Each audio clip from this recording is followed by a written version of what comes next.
That's right. Hi, this is Michael Wang. Welcome to another episode of the Race Economics Clue Book. Today we're talking about the impact of tariffs. Okay. After our lesson on excise taxes. Yeah.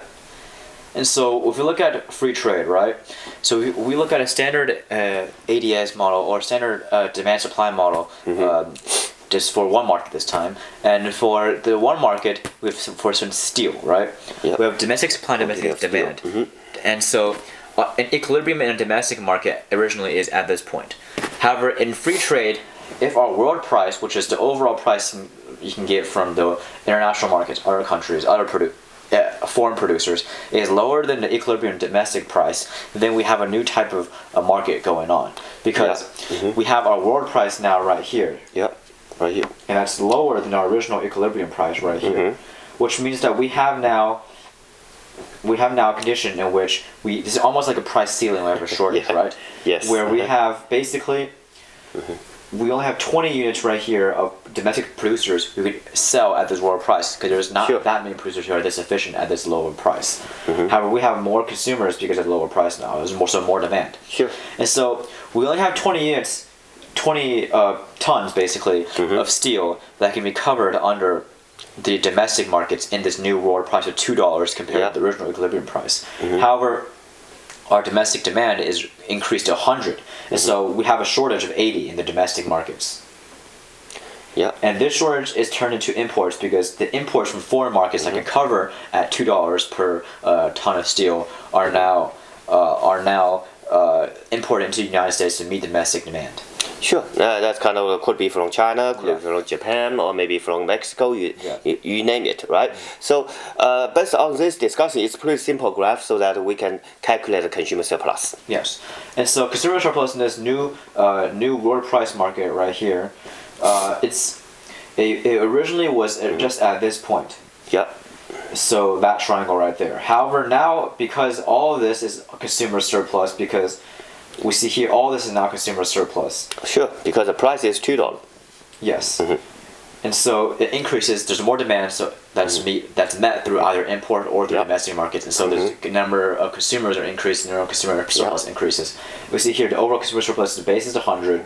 The height is 12 minus 2, which is 10. And then divide by 2, which is 500 right here. Yeah. So it's pretty simple. However, producer surplus is decreased by a lot. It used to be this entire part right here. Sure. Yeah. However, now it's just this small part because the domestic consumers, domestic producers have decreased. The amount of domestic producers decreased because the world price is a lot lower than equilibrium price. Yeah. And so the domestic consumer producer surplus is now also a lot lower as well. However, that does not include the producer surplus from foreign producers who now export into our domestic market or things like that. And so, and our consumer surplus is also only domestic consumer surplus. And so our domestic producer surplus right now is now just 1.5 times 20 divided by 2, which is 15. Yeah. So our overall surplus is 515. So it's pretty straightforward. And so how about if we add tariffs? Now tariffs are basically taxes on imports. And we see here, if we have a tariff, it basically raises our price. Size of our market price. This is our original world price right here. Yeah. With a tariff of about $1.50 per import, our price increases to here. So this is the lower portion is our world price, and increases to our world price plus our tariff price. Sure. And so our new world price plus our tariff price is right here at $3.50 per unit. Sure. And so we see here consumer surplus decreases, but producer surplus increases. And why? Because we see there are more domestic producers now. Yeah. At a higher price, more domestic producers can produce at that level. Originally, we only had 20 domestic producers at the original world price of $2. Yeah. But at our new price of $3.50, we can have 40 domestic producers. Sure. So we have more domestic producers in this market, which means less imports. Of course. Yes. Because there's less foreign producers that are needed to cover demand. However, we also have less consumers that can meet demand at this. Of course. Less consumers who are demanding a ton of steel at this higher price level. Originally, we had 100 consumers right here. But now we only have 85. 85. So it's decreased. So our domestic producer level increased, and our domestic consumer level decreased. And so overall, these both contribute to our decreasing imports. Yeah. Because there's less demand and also more domestic supply. Absolutely, yes. So our overall imports used to be 100 minus 20, which is 80. Yeah, it's quantitative imports without tariff. However, with our tariff, it's now only 85 minus 40, which is 45, because our 85 is our new demand, 40 is our new domestic supply. Sure. Yes. And so this 45 is a decrease from 80, and 45 is our new import amount. Yeah. However, so as a result, we have more domestic producers. So our original domestic producer surplus was right here.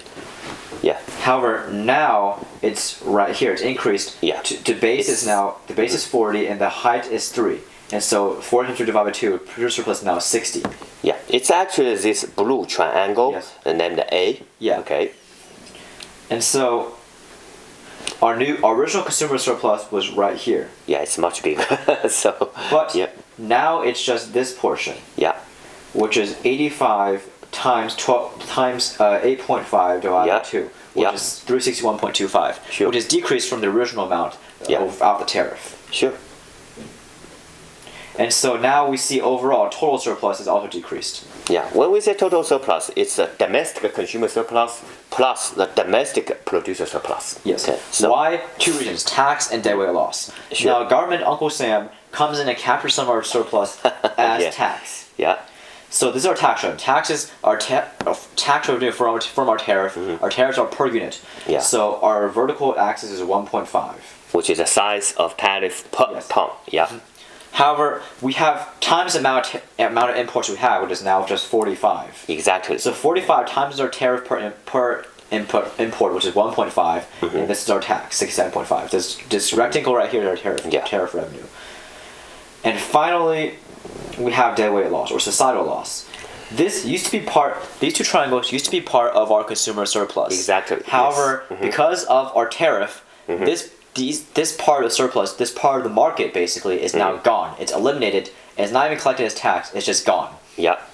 And so because of the structure of the market. Yeah. And so we see here, if on the y-axis, this is basically a reflection or a reverse of our excise tax graph.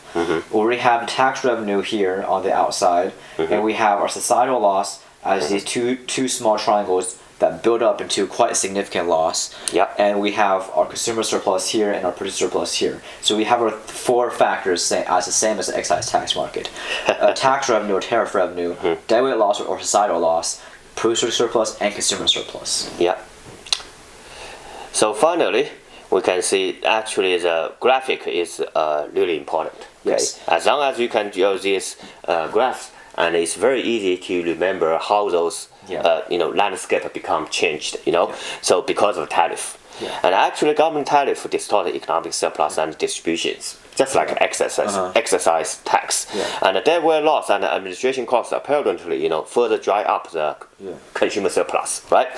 So actually recently in December 23rd, 2019, Federal Reserve researchers, Aaron and Justin, they have a more in-depth discussion on U.S. tariff impacts, and I strongly recommend you to have a look. Okay, because they had a very comprehensive study on all those data during the past 2 years, and their conclusion is pretty interesting. And in fact, because the manufacturing job is in a net loss, in U.S. market, because apparently our discussion is just theoretical, right? Just like say U.S. imposed tariff, that's the end of story. But actually. The more practical effects are explored in this report from the Fed.